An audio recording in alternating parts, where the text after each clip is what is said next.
Welcome to Walking with Jesus Bible Study. We're going to be in the book of Job, chapter 38, verse 11. And this is God speaking.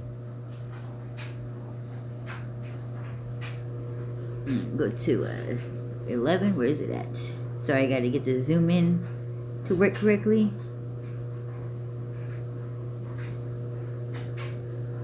I don't know why it's not working. It's all kind of blurry. But I'm going to go ahead and say it.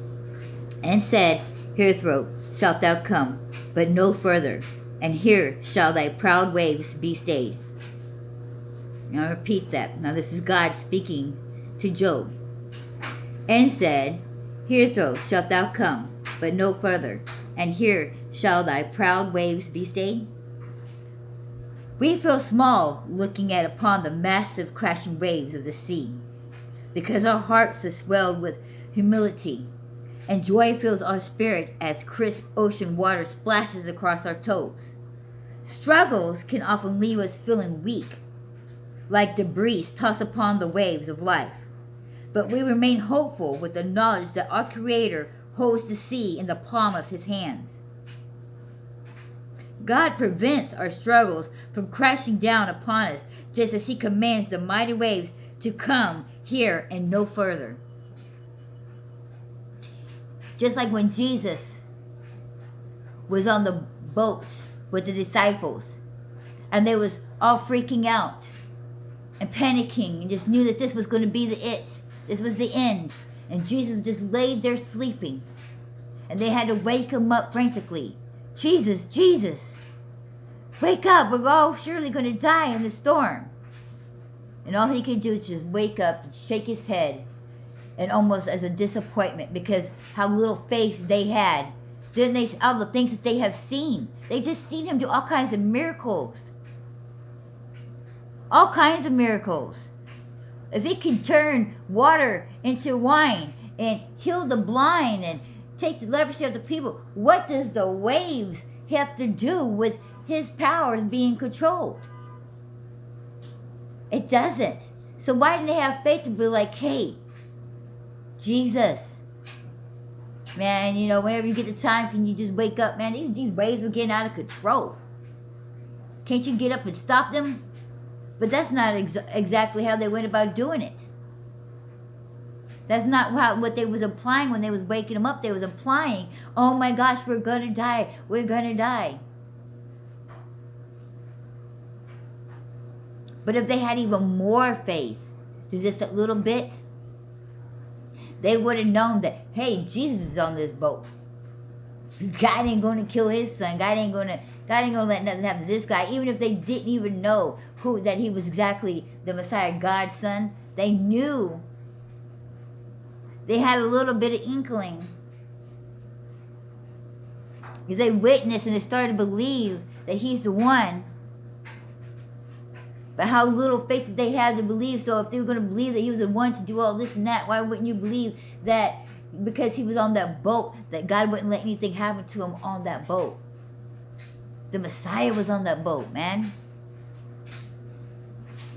Why would God let all these bad things happen to when the Messiah's on? When everybody was sitting there hoping and thinking the Messiah's going to do this and give them their kingdom. And so they didn't realize they was talking about the heavenly kingdom. But they had this acknowledgement that he came here to do that, to save them. And that the kingdom was at hand. Even though they didn't quite fully understand it, but they knew. So if they had all that faith and trust in it, about that so-called kingdom and the rescuing and saving them, where did that faith go in the middle of a storm? It's funny because we could sit there and judge them for that. But we got to remember, we're the one on the outside looking in, and it's easy to judge. It's easy to say, oh, well, that was kind of dumb of them. Just like it's easy for us to sit there and say, man, them Israelites, woo, how silly of them. Just how dumb of it was them to keep complaining after all the stuff that they have just seen, all the stuff that they have witnesses, and all the things that God has done for them. How silly of them to forget, how quickly they forgot and turned away. Oh, woe to us who are judging them by reading these stories. Because you know what? We do the exact same thing. See, when you're the one who's going through it, and when you're the one who's living it, how quickly do we forget who our God is? Because we do it each and every day. When we're going through our trials and when we're going through our tribulations and when Satan's attacking us, how quickly do we forget who our God is? How quickly do we forget that, oh, why am I worried about this? Because God's got it. Oh, why am I letting this attack my emotions? Why am I letting this hurt my feelings? First of all, doesn't that belong to the devil? So Jesus rebuked that. That ain't of God. First of all, how quickly do we forget? And we get caught into the very things that the devil wants us to stay in, which is our flesh, our emotions, our feelings. We don't need to be in our feelings. Guard your feelings, man. Guard it. It's okay to have emotions. It's okay to find joy and to get a little bit upset and stuff, but we are not to live in them. We're not to dwell in them. We're not to let them overpower us. We're not to let them control us. And it's just, our feelings are just, the best way to look at it and the best way to describe it is just like when it comes to any kind of drugs or anything like that. You hear the saying, or hear people say, you know, you're supposed to do the drug, not the drug do you, and any of that. And that doesn't really just refer to any kind of like street narcotics. That could be like prescription medication, cold medication, or even alcohol. You know, when people do it, they do the thing so much and do too much of it that it controls them. That now it's the drug and the whatever in control, and then they're not in control. It's the same thing with your emotions.